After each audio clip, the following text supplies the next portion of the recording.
Komentar dong Coach tentang golnya Modric. Ya itu gol jatuh dari planet, itu udah bukan langit lagi, itu udah lebih jauh lagi, itu dari planet itu. Gue nggak tahu apa yang terjadi dengan Pep, cuman yang jelas City walaupun poinnya sama-sama Arsenal di papan atas sama kayak Arsenal, ini bukan City yang kita kenal. Tapi ya Des Arteta punya anak emas yang untuk gue sih kocak. Gue taruhan, gue bilang Inter di atas Milan. Dan sekarang Inter di atas Milan. Inter sekarang leading classman. Ini bukan Liverpool yang 3 tahun yang lalu. Masih jauh. Masih jauh, terutama di tengah. Nanti ada waktunya gue dibully sama fans MU. Sekarang gue yang ngebully dulu.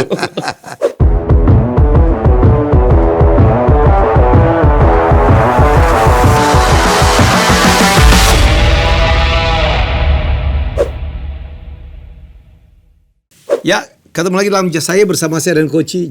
Koci bajunya keren banget nih kaosnya. Kan sesuai dengan jiwanya, anak muda. Anak muda dan mahal. Waduh, beli di mana tuh Coach? Di Roma. Lo ke Roma juga kemarin? Ya. Tapi nggak ke stadion kan?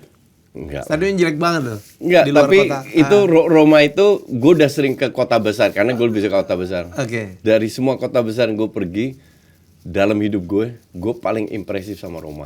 Kenapa? Karena jalannya sempit-sempit, Iya, kecil-kecil. betul. Tapi jangan lupa ini kota usianya 2.700 tahun. Kota tertua. Ya, kota tertua. Salah satu kota tertua. Ya, salah kota satu. modern pertama. Ya, dan tata kotanya itu luar biasa. Iya. Luar biasa dan masih banyak gedung yang di usianya konser. 1.500 Iya, tahun, iya. 2.000 tahun. Ini masih bagus banget, itu luar kan pusat biasa. kerajaan Romawi bro. Ini kota pertama yang penduduknya 1 juta. Ya. Tapi nggak sukanya gitu, jalannya Dia pendek-pendek, memang sempit-sempit kecil-kecil, ya. ya. Dan dari Peebles. Ya. Cobblestone. Cobblestone. Ya, but that's okay. I mean kalau kota dengan usia setua itu, Ya. tapi tata kotanya, tapi kalau kita bicara tata kota sama dengan Paris, London, usianya London itu 2.300, 2.000 lebih semua lah. Dan mengatur ruangnya itu luar biasa. Paris kan jalannya lebar-lebar, gede semua. Paris kan lebih modern lah. Ya, padahal banyak kota yang usianya baru berapa ratus tahun, ngatur ruangannya Lu kemana amburadul. aja? Fontana de Trevi? Ya, Colosseum? itu pasti. Colosseum, gue sih pengennya kan Colosseum, Vatikan. Itu Vatikan, udah, ya. ya. Tapi karena hotel gue di pusat, jadi ke Spanish Stairs, Fontana de Lu Trevi ngapain kan juga ke deket-deket. Vatikan mau berdoa? Enggak juga kan? Enggak, gue pengen lihat paus saja. Dan kebetulan dia tuh nongol di minggu pertama di bulan pertama. Dari jendelanya itu. Ya, pengen lihat paus saja, nggak ada nothing special. Saya kemarin ke sana ke stadionnya, tapi jauh banget dengan stadion Liga Inggris ya. Stadionnya tuh kalau nggak ada game tutup. Itu di luar Roma? Di luar. Oke, Kan yang dipakai oleh dia kan sama aja yang pakai Olimpico, Lazio sama AS. Lazio dan AS Roma. Tapi gue tanya berapa orang yang itu Lebih kan? banyak AS Roma lah. Ya, gue juga tanya lebih banyak, dia bilang fans AS Roma lebih banyak. Gue tanya gini, beberapa orang ya, Mourinho gimana? Semua jawabnya Udah mulai gitu ya. Itu sama kayak dulu saya ke Madrid pada saat Mourinho udah mulai dibenci.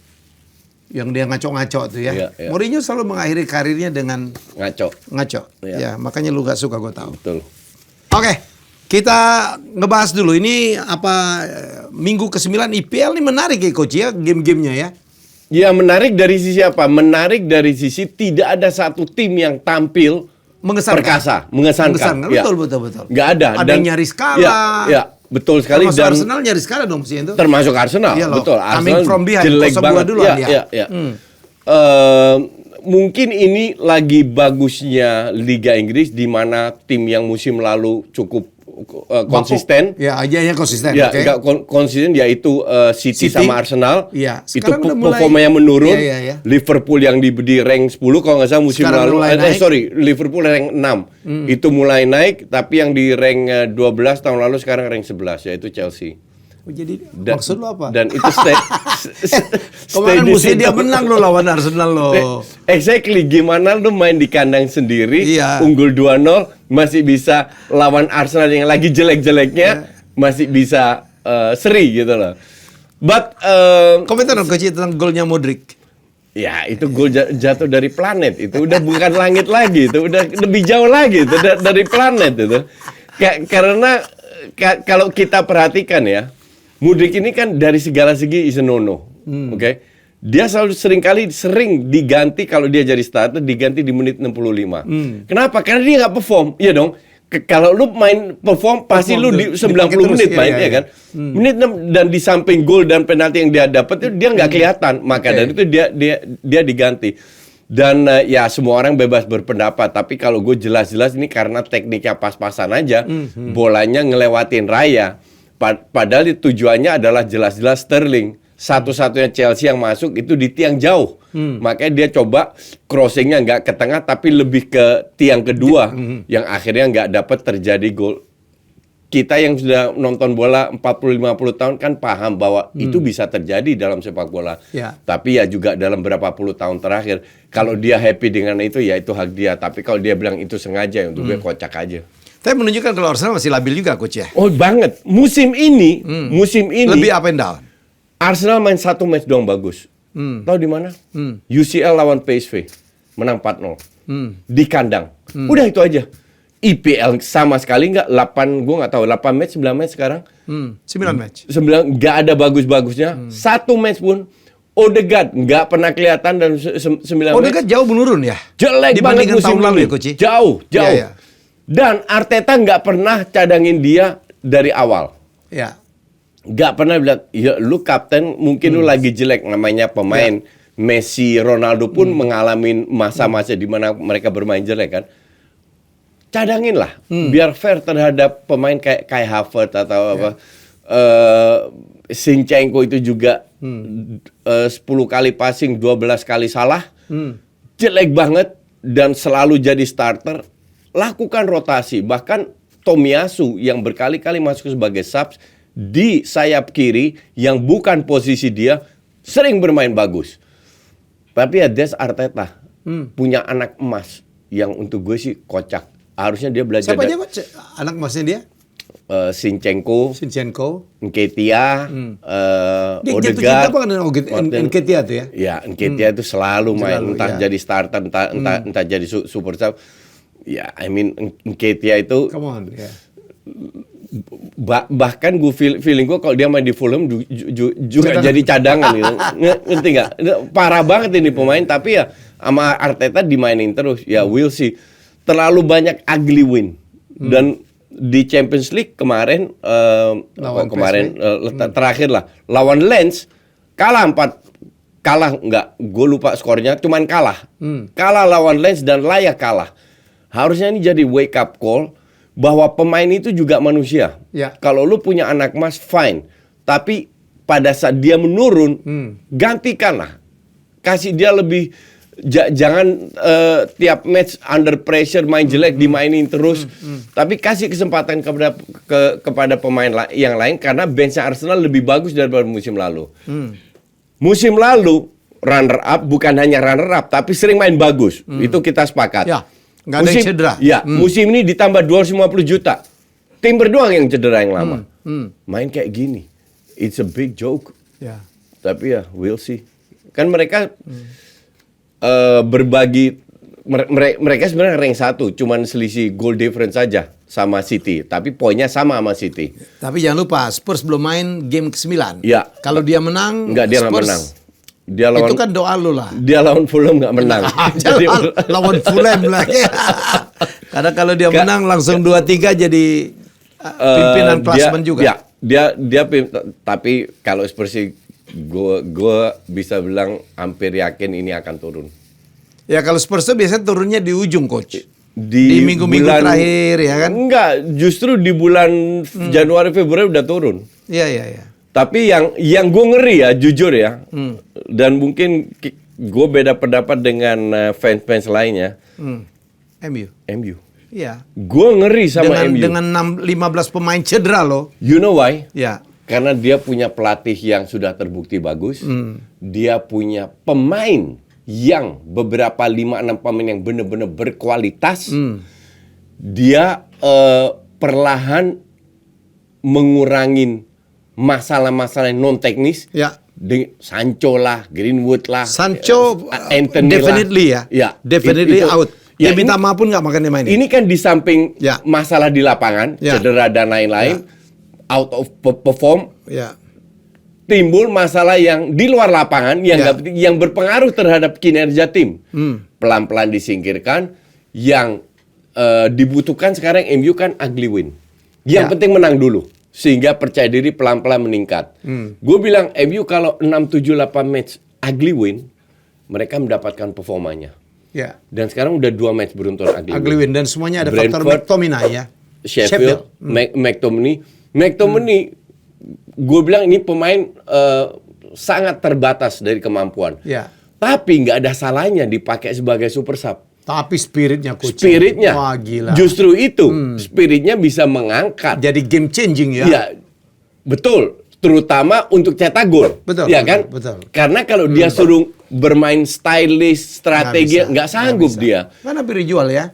Hampir dijual, maka dari itu nggak ada salahnya punya McTominay untuk menjadi pendobrak lah di lini tengah. Bayangin 3 gol dalam 2 game itu lebih banyak daripada Rashford musim ini loh coach. Rashford lagi jelek-jeleknya, tapi kita juga lihat di 2 match terakhir dia udah mulai passing. Jadi biasanya kan dia masuk ke dalam dia shoot, egonya minta ampun. Tapi lawan Brentford, lawan Sheffield kemarin, dia memberikan opsi terhadap dirinya. Feeling gue sih dia ditegur sama Ten Hag bahwa lu nggak harus cetak gol, lu juga bisa passing, ya kan, memberi assist. Dan itu di 2 match terakhir udah kelihatan. Jadi gue melihat ada titik terang, titik terang di mana Rashford sudah bermain untuk tim lah. Bahwa masih jauh dari yang tahun lalu, tahun lalu dari performa dia atau sesuai dengan bakat dia.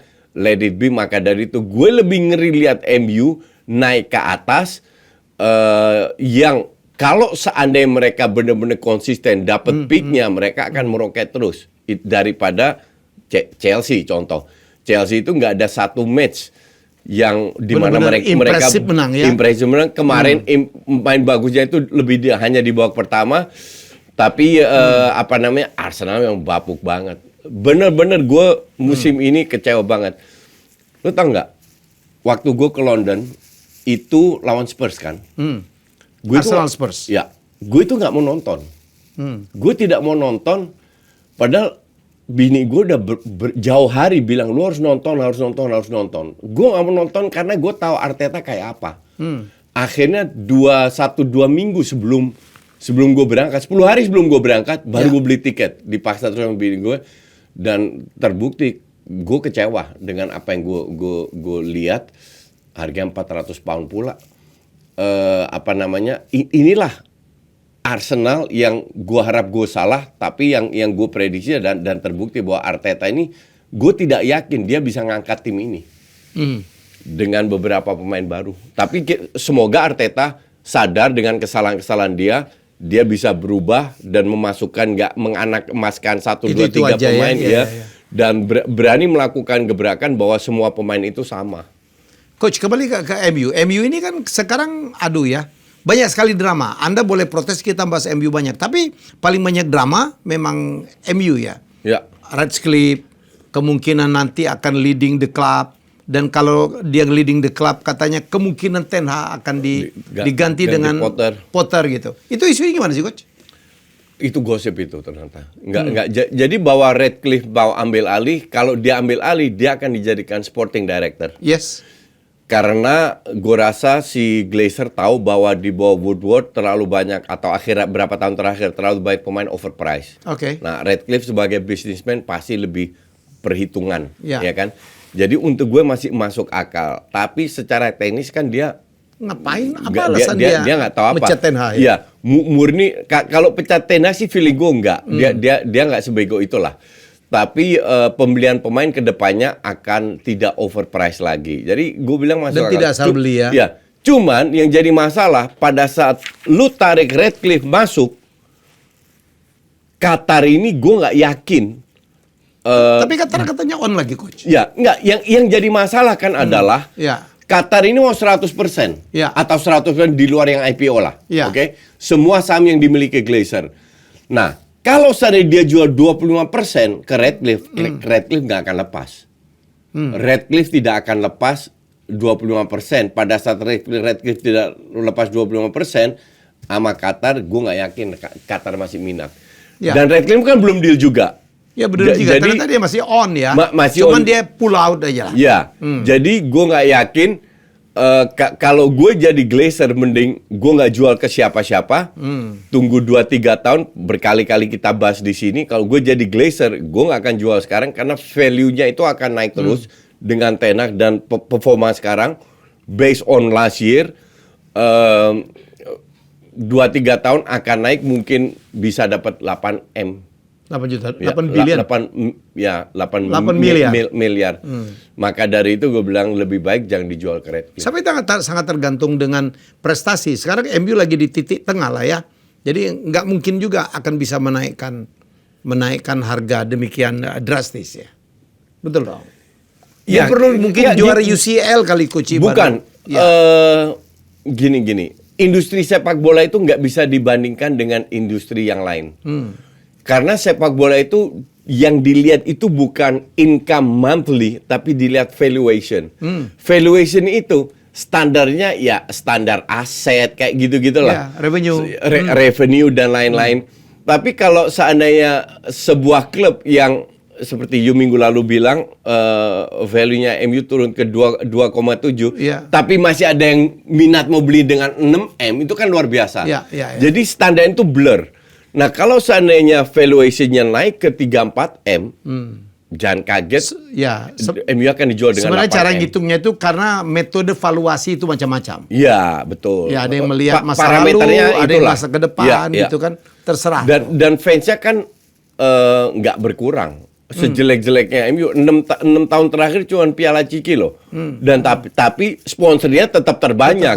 Bahkan mencetak rekor dengan Adidas dengan nilai tertinggi. Ya kan? Ya. Artinya mereka masih melihat bahwa prestasi MU yang terseok-seok itu fans base-nya sangat kuat. Apalagi kalau prestasinya lebih bagus. Dan mungkin prospek yang mereka melihat tahun pertama di bawah Ten Hag yang lumayan bagus, kedepannya akan lebih bagus lagi. Disitulah mereka, para sponsor itu berani. Ya, karena mereka lihat fanbase, fanpage ya. Koci, yang lucu, Maguire jadi man of the match. Gini, soal Maguire kan gue selalu bilang ini pemain. Ini sebenarnya aslinya bagus. Ini pemain nggak jelek. Cuman under pressure mungkin ya. Nggak, media itu kampret kalau gue bilang. Yang disorot oleh media adalah blunder yang dia bikin. Padahal kalau dia bermain let's say sebagai super sub 30 menit, 20 menit. Dalam 20-30 menit dia nggak main jelek. Tapi kalau Maguire bikin satu blunder aja, langsung dibahas 3 minggu. Dan menutupi seluruh kehebatan dia. Betul, yang bagus. Memang ada suka fenomena kayak gitu. Headingnya yang bagus, tacklingnya bagus. Nggak kelihatan. Dan fansnya pun ikut-ikutan kan dengan media mainstream ini bahwa ngebully, ya kan? Padahal ini pemain bukan pemain jelek seperti yang sejelek yang bahwa dia sering bikin blunder, itu betul. Cuman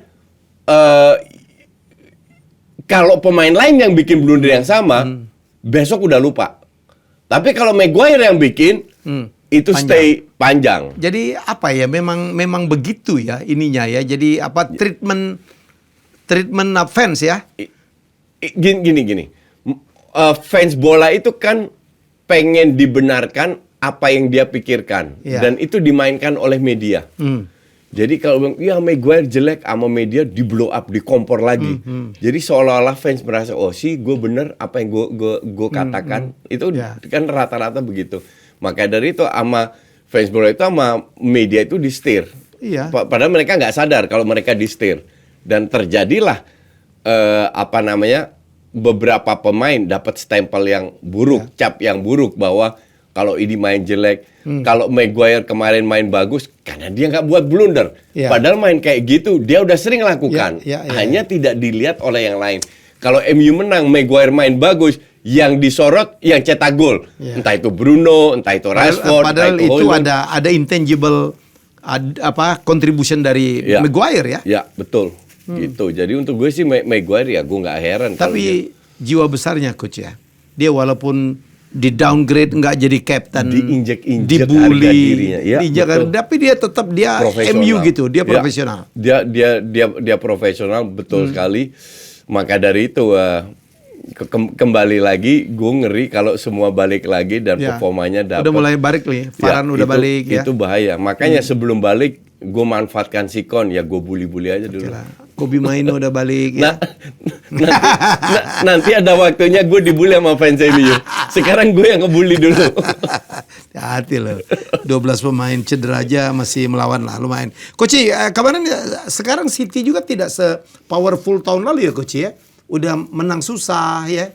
Kemudian juga udah kalah berapa kali gitu, terutama dari Arsenal. City ini musim ini jelek loh. Iya, itu lebih karena kehilangan Gundogan yang tidak tergantikan, Kovacic nggak perform, ditambah Kevin De Bruyne cedera.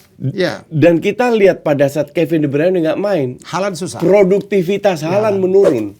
Produktivitas Haaland menurun. Karena nggak dapat suplai bola yang baik. Ya. Kemarin menang 2-1 lawan Brighton, itu kalau Mitoma berhadapan dengan kipernya masuk, belum tentu mereka menang. 2 kali peluang besar sama Mitoma, dua-dua nggak masuk. Jadi jangan kita melihat hanya hasil, karena hasil sering kali tidak sesuai dengan berjalannya pertandingan. Bahwa City pegang bola, iya, tapi pegang bola bukan berarti ada kreativitas, ya kan? Maka dari itu gue bilang, Grealish udah nyaris nggak pernah dimainin lagi. Padahal Grealish, Kevin De Bruyne, Gundogan itu kan punya kontribusi besar. Kenapa sih Grealish nggak dimainin lagi? I don't know. Gue nggak tahu, ada masalah ini ya. Gue nggak tahu. Sama kayak Foden musim lalu. Musim sebelumnya tampil luar, musim lalu sering nggak pernah main. Sering di bangku cadangkan dan bahkan sebagai super sub pun juga enggak. Sekarang lebih sering dimainkan, malah sekarang Grealish yang jarang dimainin. Gue nggak tahu apa yang terjadi dengan Pep. Cuman yang jelas City walaupun poinnya sama-sama Arsenal di papan atas, sama kayak Arsenal, ini bukan City yang kita kenal. City yang kita kenal itu benar-benar dahsyat, create banyak peluang, mencetak banyak gol dan apa. Sekarang goal difference sama Arsenal cuma 2. Cuma 2 loh. Padahal Arsenal dibilang goal getter aja nggak punya. Semua cetak gol, cetak banyak gol pun juga enggak. Jadi City sama Arsenal ini lagi menurun. Liverpool yang nggak main bagus tapi juga menang-menang. Coach, ini minggu depan akan menarik. Ada derby Manchester. Berani prediksi siapa? Gue bilang ini 50-50 match. Karena City juga lagi nggak bagus. Kecuali kalau ada Kevin De Bruyne, gue bilang City menang. Tapi, you know lah, kota sekecil Manchester punya 2 tim. Satunya sudah puluhan tahun, mungkin 100 tahun berjaya. Satunya baru berapa puluh tahun, 20 tahun berjaya. Nggak sampai 20 tahun malah. Pasti rivalitas tinggi, ya kan? Satu kualitas pemain lebih bagus, satu banyak cedera, tapi main di kandang MU kalau nggak salah. Main di Old Trafford. Main di mereka pasti nggak mau kalah. Cuman kalau seandainya mendadak City on fire kayak tahun lalu, ya MU selesai. Tapi gue rasa pemain MU sangat sadar betapa pentingnya match ini walaupun hanya 3 poin. Cuman gue nggak yakin ini City akan menang besar, akan mendominasi atau apa ya. Gitu. Baik, apalagi MU pemainnya lagi solid karena baru kehilangan bintang besar mereka, ya Bobby Charlton ya. Dan mereka kemarin waktu menang lawan Sheffield semua didedikasikan untuk apa? Untuk legend ya. Legend yang sudah dari usia 20 tahun selamat dari bencana pesawat di Munchen. Dan sampai sekarang dia masih sering nonton. Jadi ya tapi usia udah 86 kalau nggak salah. 86. Jadi sangat layak dibilang, makanya namanya juga Sir kan, dikasih title Sir. Ini sosok yang luar biasa dan gue paham kalau fans MU merasa kehilangan Sir Bobby Charlton. Dan pemainnya tiba-tiba bermain sangat dedicated. Ya, seru banget pastinya persaingan klub-klub di papan atas IPL ya Coach. Ketat banget perbedaan poinnya. Ya, betul banget Bung Helmi. Gue rasa sih bakal seru sampai akhir musim ya. Ya, memang. Makanya buat kalian semua jangan ketinggalan laga-laga big match seru dari Premier League. Setiap minggunya hanya di video. Apalagi di hari Minggu 29 Oktober nanti jam 10:30 malam akan ada derby seru, derby Manchester antara United melawan City. Wah, nggak boleh terlewat sih partai yang satu ini, Bung. Itu dia. So, jadilah saksi panasnya derby Manchester ini live di video hanya dengan berlangganan mulai dari harga 25 ribuan saja loh, Coach. Mantap banget dah. Kita ke La Liga, Coach ya. Real Madrid ditahan oleh Sevilla. Itu pun melalui apa ya? Ini gol yang juga sangat-sangat menarik juga ya, Coach ya. Real Madrid ini di awal-awal musim kan teriak Bellingham karena dia cetak banyak gol kan. Betul. Tapi mereka juga nggak ngelihat bahwa bahwa permainannya nggak terlalu bagus. Mereka sering cetak gol di menit-menit akhir, di detik-detik akhir. Dan golnya scrimmage dan lain-lain. Oke. Di sini kelihatan bahwa kehilangan sosok Benzema itu kerasa. Itu sangat terasa. Modric sama Kroos musim ini performanya nggak sebagus musim lalu. Oke.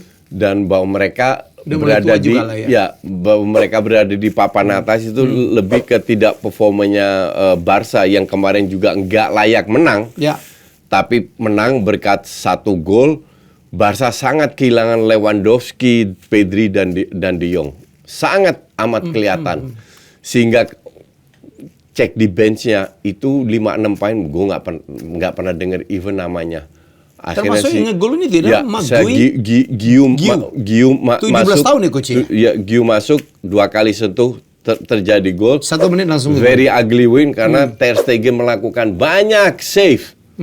Kalau nonton Barca kemarin itu digendong sama Ter Stegen. Mungkin man of the match-nya mestinya dia ya? Harusnya Ter Stegen. Tapi ya kadang kalau lagi suwe-suwe kayak begini ya butuh keberuntungan. Dan kemarin didapatkan oleh Barca. Jadi dan Madrid akan mengalami match-match kayak gitu karena skuadnya just murni terlalu muda. There is no leader yang bisa ngangkat, yang bisa ngatur. Karena Kroos sama Modric pun sering dicadangin sama Ancelotti. Dan tiba-tiba ada Girona sekarang ikut memimpin di atas, Coach. Malah pernah memimpin klasemen. Apa yang membuat tim ini, Coach? Walaupun ini baru Jordan ke-10 ya. Girona, yang main di situ siapa? Daley Blind main di Girona. Jadi tim ini kan tim kecil yang nggak ada beban. Sangat kecil. Iya. Dan nggak ada beban. If you lose sama kayak Brighton lah. Yeah. Kalau kalah oke, nggak ada masalah. Nggak ada yang teriak De Zerbi out, dibantai West Ham, dibantai Aston Villa kebobolan 6 gol. Nggak ada yang teriak-teriak gitu. Karena ya setiap tahun jual pemain-pemainnya banyak dan mendatangkan pemain muda semua. Nah, Girona 11-12 lah, nggak ada beban, jadi mereka bisa bermain lebih lepas.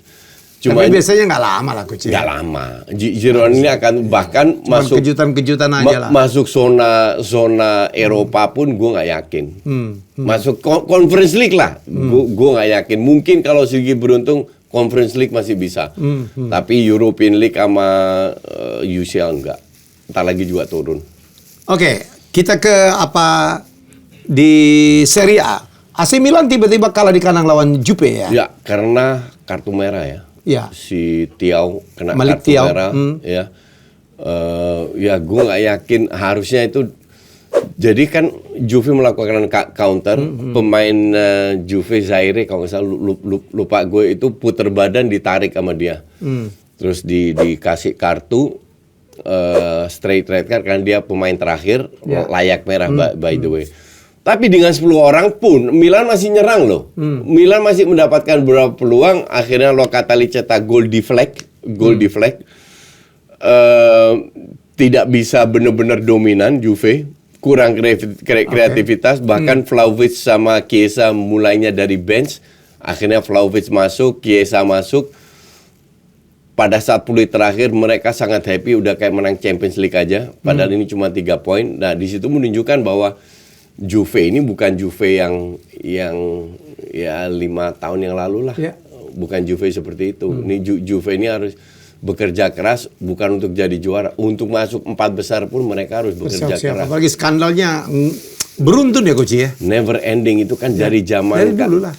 Kalau you masih inget tahun 80-an Paolo Rossi yang pas Italia juara dunia itu kena suspend juga karena kena judi skandal, juga ya, skandal judi juga. Juve juga. Ya, Juve juga. Jadi Juve ini kayaknya nggak pernah belajar itu. Selalu kena skandal ini itu dan lain-lainnya. Mungkin ininya loose banget ya pengawasannya ya. Atau memang bosnya juga main juga ya? Atau bosnya. Mogi kan ya. Waktu dia diturunkan ke Serie B itu kan Mogi yang main. Mogi kan pengurus. Jadi kayaknya pengurusnya emang dibiarin. Sehingga tunggu sampai ketahuan. Tapi gue bilang Allegri is not the person yang bisa ngangkat Juve lagi. Cuman gue happy aja kalau Milan nggak menang karena lo taruh lagi. Gue bilang Inter di atas Milan. Dan sekarang Inter di atas Milan. Inter sekarang leading classman. Tapi coach lucu ya, minggu lalu tuh adalah klub Milan melawan klub Torino ya. Klub Turin ya, bener kan? Ya. Ya, jadi AC Milan melawan Juventus yang main di Turin, dan kemudian Torino kalah dari Inter Milan. Ya. Betul. Dan Inter Milan 3-0. Dua Milan. Ya, dua Milan dan dua Turin. Gue sih sebenarnya kualitas pemain Milan ini nggak jelek ya. Bahkan gue bilang pembelian Pulisic dan Loftus-Cheek, Reinders itu pembelian cukup bagus. Mereka ya Loftus-Cheek kan sekarang cedera. Oke. Loftus-Cheek untuk di Liga Inggris itu enggak, tapi di Serie A lumayan bagus lah. Cuman kembali lagi ke sang pelatih. Pelatih ini yang untuk gue tidak terlalu nggak bagus lah kasarnya. Harusnya mereka bisa bermain lebih bagus lagi dengan kualitas yang mereka miliki. Oke coach, minggu ini juga akan diramaikan dengan pertandingan UCL. Ada yang coach ingin sorotin pertandingan mana? Atau lo PSG Milan. PSG Milan. Gue live commentary tapi untuk member gue PSG Milan sama Sevilla Arsenal. PSG Milan ini kan kalau Milan kalah lagi, peluang untuk lolos itu bahaya loh. Bisa-bisa mereka tidak lolos karena mereka masih away ke. Intinya adalah nggak gampang untuk Milan bisa survive kalau seandainya mereka kalah lawan PSG. PSG Newcastle, sorry. PSG kan diajar Newcastle minggu lalu. Artinya PSG main di rumah, mereka nggak mau kalah lagi dong, ya kan? Dan kalau mereka kalah lagi gawat lah. Ya, mereka punya kualitas untuk menang ketemu Milan dan Milan yang minggu lalu sekali kalah sekali seri lawan Dortmund. Masih home lawan Dortmund dan away lawan Newcastle. Kalau ini kalah, mereka harus 2 kali menang. Gue nggak ngeliat itu terjadi. Jadi kalau seandainya kalah lawan PSG besok atau lusa, kalau lusa kalah lawan PSG, gue rasa sangat berat untuk Milan lolos. MU lawan Copenhagen. Ini kalau kalah lagi, saya pikir MU selesai lah. Ya, kalau kalah lagi ya. Selesai. Tapi gue lihat MU menang. Gue bilang ini satu-satunya peluang untuk MU menang. Dan kalau mereka menang, at least mereka masih punya harapan. Masih ketemu Galatasaray kan, sama Munchen. Asumsi semua tim kalah lawan Munchen. Jadi kalau mereka menang lawan Galatasaray dan 2 kali menang Copenhagen, mungkin masih bisa. Jadi definitely sisa pertandingan harus dimenangkan semua oleh MU ya. Kecuali lawan Munchen. Karena mereka masih di kandang ketemu Munchen kan. Kecuali kalau mereka bisa menahan Munchen seri lah, itu udah luar biasa. Gitu. Arsenal menurut saya coach.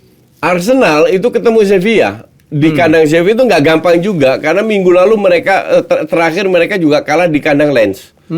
Di kandang bukan Lens. Di kandang Lens mereka kalah dan ya gue nggak yakin juga bisa menang lawan Sevilla. Karena ya kembali lagi gebrakan apa yang dilakukan Arteta gue nggak paham lah. Cuman yang jelas jangan salahkan Gapsus karena Gapsus ini bekerja terlalu keras sehingga dan dia itu kurang supply. Nah ini yang jadi kalau kita lihat fenomena penyerang-penyerang striker sekarang kurang supply ya coach ya. Ya ini terjadi termasuk Højlund ya. Jadi ada saya lupa ada bintang besar gitu bilang ini gimana sih MU? Ada striker bagus, tapi supply-nya tuh tidak banyak gitu. Betul. Terutama dan dari Marcus Rashford. Itu tugas pelatih. Untuk merapikan itu. Untuk memberikan instruksi. Haaland sekarang kurang supply. Højlund kurang supply. Ya kan gitu ya. Untuk memberikan instruksi kepada pemainnya bahwa ya lu harus lebih manfaatkan striker lu. Karena mereka dibeli untuk cetak gol dan mereka punya kapasitas untuk bisa cetak gol. Ini masalah ego ya Coach kadang-kadang. Ya, masalah ego. Bukan kadang-kadang. Kepengen masuk dicatatkan di papan skor gitu loh. Iya, betul. Betul. Ini murni masalah ego. Tapi gue lihat 2 match terakhir Rashford sudah mulai kasih assist kan. Dan yang dibutuhkan Højlund, dan kemarin kan nyaris gol juga yang assist dari Rashford ke kiri terus dia sliding, beda tipis lah dia nggak kena bolanya. Tapi peluang-peluang kayak gini itu harus diberikan lebih banyak lagi. Tapi so far menurut Coach Højlund bukan pembelian yang salah ya. Nggak, dengan harga so far belum. Gue awal-awal gue masih meragukan. Jadi alasan Erik ten Hag untuk membeli Højlund adalah satu, dia punya striker yang kuat di bola atas, kedua dia punya speed yang bisa memanfaatkan ruang. Dan itu dua-dua dipenuhi. Dan sekarang dia membuktikan dia bisa cetak gol. Ya. Tadi gue di DPI siaran, Ibnu bilang, ya gue yakin Højlund cetak minimal 15 gol di semua kompetisi. Gue bilang bisa. 15 gol di semua kompetisi ya, bukan di IPL aja. Di semua kompetisi 15 gol, gue bilang sangat realistis. Karena pada saat semua kembali, persaingan di tiap posisi lebih ketat, Ten Hag bisa lebih merotasi, jadi pemain mau nggak mau harus lebih perform, disitulah performa tim akan pelan-pelan meningkat. Wah, padat banget Coach jadwal pemain-pemain yang bermain di UCL ya. Bisa 3 hari sekali loh mereka bermain. Benar-benar ujian untuk fisik dan mental pemainnya Coach. Ya, betul banget Bung Helmi. Makanya fisik pemain-pemainnya harus dalam kondisi terbaik terus. Terbaik seperti halnya Diplomat Evo Supra ini, Bung. Rokok dengan rasa yang nikmat banget. Oh, gitu ya Coach. Emang bener mantap ya rasanya. Mantap, Bung Helmi. Diplomat Evo Supra ini tuh rokok mil terbaik dari Wismilak. Dibuat dari tembakau dan cengkeh terbaik yang akan memberi rasa yang halus dan berkelas. Jadi buat kalian para perokok, langsung cus aja ya. Beli di toko-toko terdekat. Diplomat Evo Supra, Simply Finest. Mantap. Kita lanjut Coach. Coach, kita lupa membahas tadi Liverpool sekarang makin stable ya, dan memenangkan derby Merseyside. Tapi nggak bagus juga mainnya. Mereka menang 2-0 dong. Bentar, mereka menang di menit 30-an, Everton kena kartu merah. Oke. Nggak bisa cetak gol sampai menit 70-an. Itu pun lewat penalti, walaupun sah penalti, lewat penalti. Baru Everton keluar di menit-menit terakhir dapat counter. Baru gol kedua itu oleh Salah ya. Tapi gol itu tidak terjadi kalau mereka Everton low block. Iya kan? Atau tetap bermain dengan 11 pemain ya. Ini bukan Liverpool yang 3 tahun yang lalu. Masih jauh. Masih jauh, terutama di tengah. Tengah ini nggak kompak. Klopp selalu berusaha, mereka tidak punya DM masih selevel Fabinho.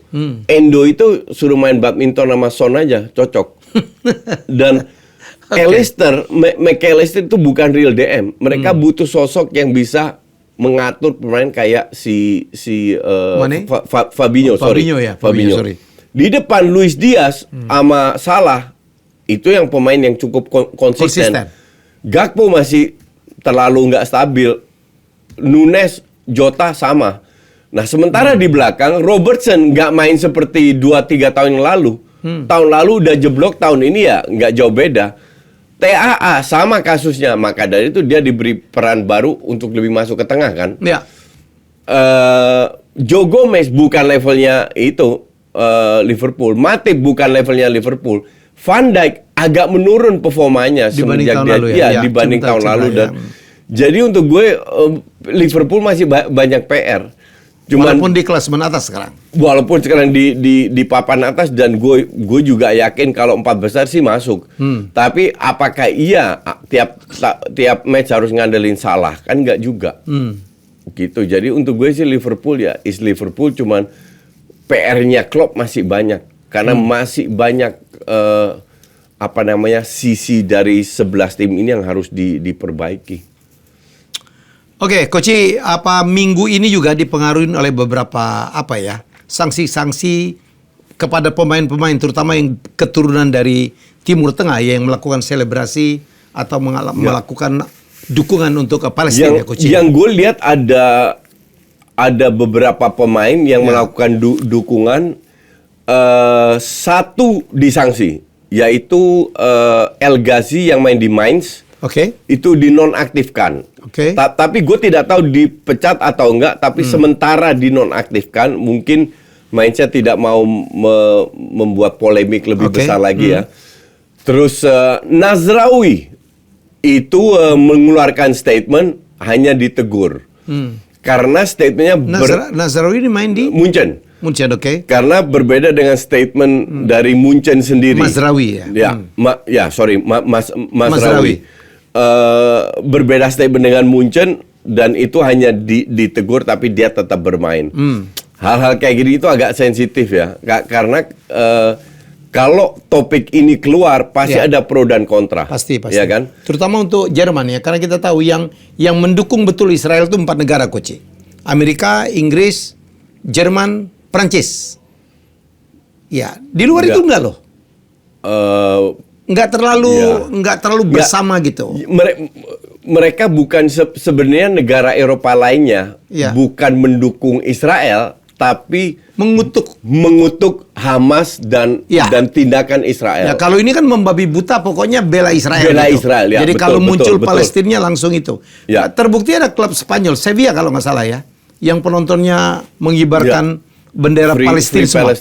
Free Palestine. Jadi kalau kayak Spanyol, Belanda, for sure, saya pikir lebih netral lah, lebih bersikap lebih netral. Ya. Yang lucu, pokoknya anti kekerasan lah. Anti kekerasan lah. Begitu, Kalau ini serta merta ikut Biden semua nih. Jadi 4 itu. Yang lucu Benzema juga kena tegur ya. Dia ditegur oleh Prancis ya. Ditegur oleh Menteri Dalam Negeri Prancis. Karena dia kan orang Prancis. Ditegur oleh Menteri Dalam Negeri. Ya. Kalau Prancis itu kan gini. Kita harus pisahkan demokrasi di Eropa Barat dan demokrasi di non-Eropa. Kalau di Prancis itu hal yang biasa. Menteri negur tapi nggak ada sanksinya. Jadi menteri lebih mengutarakan pendapat dia, Benzema mengutarakan pendapat dia, dan gue bilang sih fair-fair aja. Jadi nggak akan ada sanksi atau apa-apa. Bukan oleh klub ya? Iya. Karena memang dia klubnya kan mainnya di Liga Arab. Di Arab, dan dia juga nggak kena sanksi di timnas. Jadi pemerintah nggak punya suara untuk memberi. Kan bisa aja di negara lain non Eropa akan bilang, ya udah, lu karena gue menteri, lu nggak usah main di timnas. Nah kalau di Perancis itu nggak mungkin. Di Perancis dan negara-negara lain nggak mungkin, di mana pemerintah benar-benar pemerintahannya menghargai pendapat yang berbeda. Hanya klub-klubnya yang kena sanksi atau teguran itu karena berbeda dengan pendapat klubnya sendiri kan. Yang mereka keluarkan statement kan sebenarnya semua klub sama. Kita itu anti kekerasan. Mau apa yang dilakukan oleh Hamas habis itu dibalas sama Israel. Di Gaza, itu mereka anti. Which is kalau gue bilang ya semua orang punya hak. Gue nggak mau ngejudge siapapun karena semua orang pasti punya alasan sendirilah. Tapi gue seperti klub lain dan pemerintahan Eropa lain, gue juga anti kekerasan. Jadi siapa yang melakukan kekerasan, entah itu perang Rusia, entah itu perang Arab, entah itu perang dimanapun, kekerasan bukan solusi yang tepat.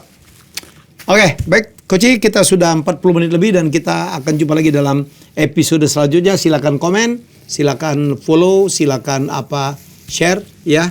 Terima kasih. Sudah hampir 40 menit lebih kita bersama. Bye.